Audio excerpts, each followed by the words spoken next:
I wanted to quickly go over one of our bonus trade results from this past Tuesday.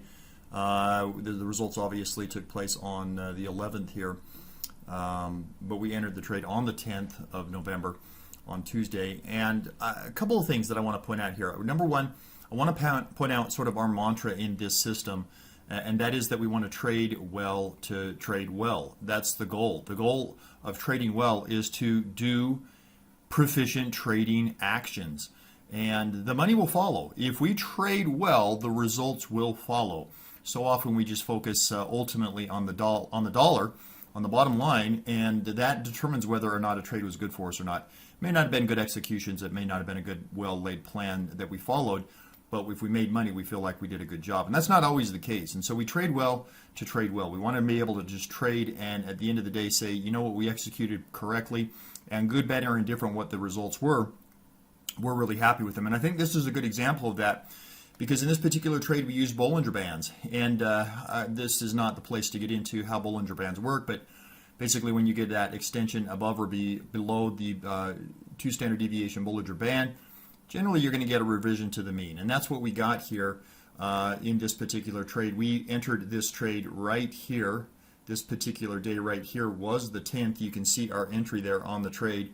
And we sold a bear call spread. We got a 10-cent credit for that. This was a very, very high probability trade. I think this was something like a 91%, I believe, POP on this particular trade. So very high probability of success trade.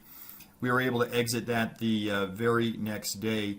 You can see there we exited at a 4-cent debit. So captured 6 cents. Now, the reason that I say that we want to trade well, and that should be the end game right there, is just simply trading well, the money will follow, is if you look at the numbers on this trade, you can see that this was a $1,000 trade. That was the capital that we put up into the trade. That brought in a $100 credit on the trade, and then we gave back 40 cents of that. So if you take $40 out of that, this was a $60 trade, guys. This was a trade that made us $60. That buys you a really, really, really, really nice lunch someplace, right? I guess it might be a dinner, maybe. But nevertheless, nobody's going to get rich on $60. But the point is that that trade was, in fact, after fees and expenses, after we take out our commission costs, after we take out our fees and our costs here, this trade ended up being about a 3.3% cash-on-cash rate of return. Now, if you annualize that out, if you times that, that daily trade right there, a one-day trade by 365, that annualizes out some kind of ridiculous number, something above 1,200% APR. It's a ridiculous number. It's a crazy number. So that's an amazing trade. That's an absolutely amazing trade. Is a $60 trade exciting? No. Is this exciting? Well, it should be. It should be. And so we did proficient trading over here. We followed our signals. We managed our risk. We exited when we needed to. We built the trade appropriately to give the odds of success in our favor. And we knocked it out of the park, rate of return wise.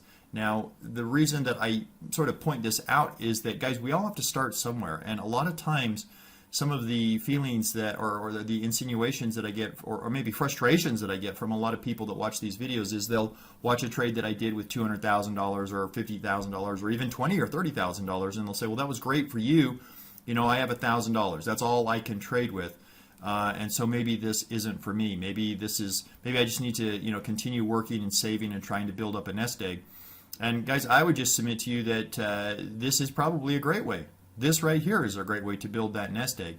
And if you can chip away at trades like this every couple of days, every week of the month, eventually this should grow as well, right? So just wanted to share that, guys, with you.